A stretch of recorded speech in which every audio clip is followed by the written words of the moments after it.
This is the Rough Ryder Blue Denim Micarta Work Knife. This knife came hot on the heels of the work knife that they put out at the beginning of the year that had black, I believe, paper micarta. I don't think it was this kind of denim fabric micarta, but correct me if I'm mistaken. So this is a classic Swayback slip joint design. This one in size and design looks very similar to the Great Eastern Cutlery number 47, which goes by the name Viper. It's on the 47 frame. It's a Swayback frame with this kind of wharncliffe with the machine cut swedge. So this is a knife that they have been making recently. This is from the second run of them. First run ran out, sold out, lickety split, and then it was like a week later they had this. They had these back on the shelves, and I really like this knife. It's really, really functional and has a very nice build and attention to detail. There is okay. So with these cheap slip joints, there are certain things you'll find in a lot of copies. You'll find gapping in the liners, between the liners, the handle material, and the spring. And here, this is really pretty good. You get nothing there. You get this pretty good termination to the spring there. I know a lot of people look for an exact right angle, but there's usually some sort of a little slant there.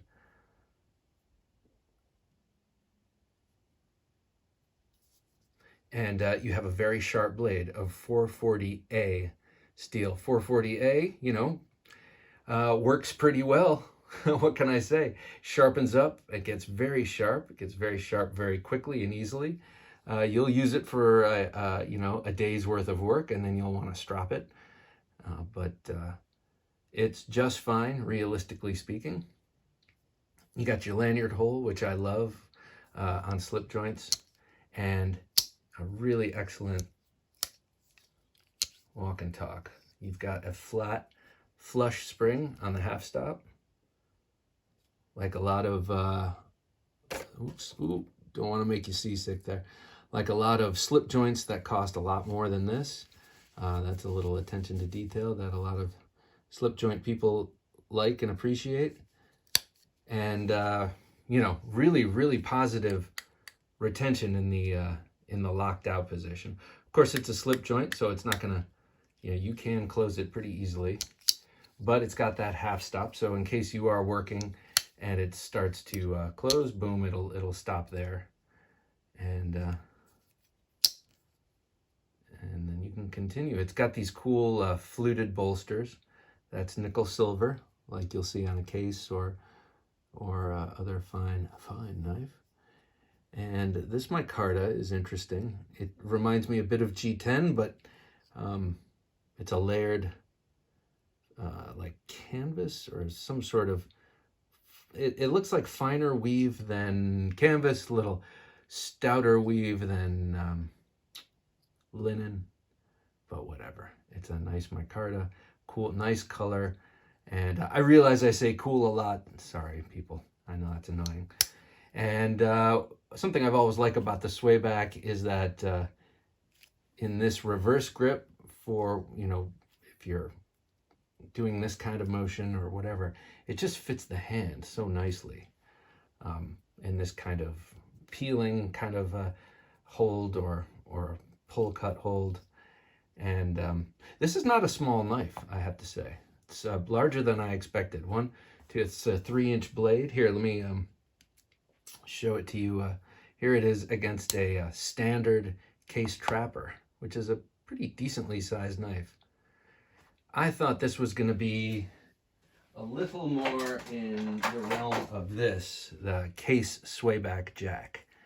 I thought it was going to be more this size, but it isn't, and I'm happy to see it this size. Now today, I used this. I installed a security light outside on the side of our house, and yeah, I love you too, baby.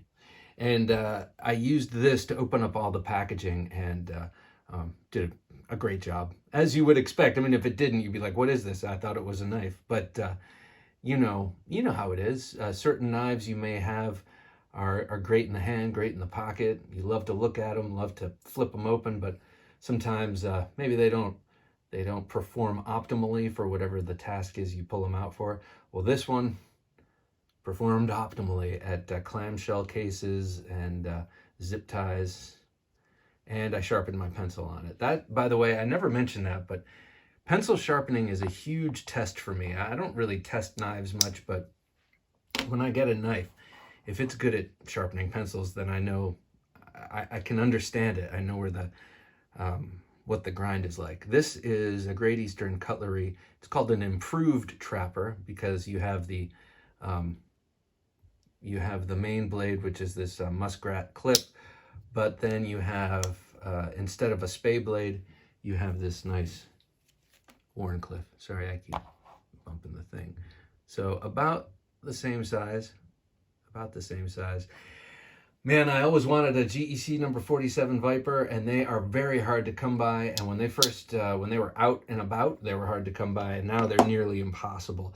And once I found one, and it was with 3 other knives, and I told the guy I want, and I described it, and he sent me the wrong one, and it never worked out. Anyway, yeah, that was a great story, Bob.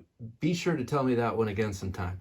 All I'm trying to say is it's the one that got away. It's the GEC that got away. And since I don't see one coming my way anytime soon, I was really thrilled that Rough Ryder came out with this because it was my perfect excuse to take a foray into Rough Ryder and see what they're all about, because this was the knife that compelled me to do so, because I always wanted its GEC version, if you will. And I'm not trying to say this is a direct ripoff or anything, but it's a very similar knife. It's a traditional pattern, and that's the pattern. So anyway, very happy with this knife. I just got another knife that they released that has been causing a stir, if you will, and it's this sow belly trapper. It's a single bladed trapper, about the same size, and beautiful shape, isn't it? I mean, it just looks, it's got an ethnic feel, it's got a menacing feel, it's got a very traditional feel with that really cool, sorry, I'm going to not use cool, really unique shield. And this is paper micarta. Correct me if I'm wrong, and then I'll correct you because you're wrong. This is paper micarta. Look, you can see the layers there. It looks really nice. I think it's my first knife with paper micarta. Correct me if I'm wrong, but I will only listen to you if you work for Rough Ryder. And then here is a beautiful example of something that I haven't seen in any of the new Rough Ryder knives I've gotten. See, look at the bottom. Look at the well in there. It's like all that machine chatter, and it's totally unfinished, right? But look in here, man. It's polished. It's beautiful. It's beautiful. And by the way, yeah, love the G10, red G10 liners. But the attention to detail that went into this knife is really, maybe this is emblematic of what they're doing with their new special reserve line that's coming out. They declared in a video recently, they being the folks over there at Smoky Mountain Knife Works, that they have they're coming out with a high line, if you will, sort of higher end line, because they kind of dialed it in with this factory and they're making all these. And I think this is one of the knives that led them to that. My one criticism of this knife is it's kind of a weak spring. I'll just put it that way. It's I would like it a little bit stronger on the spring, I gotta say.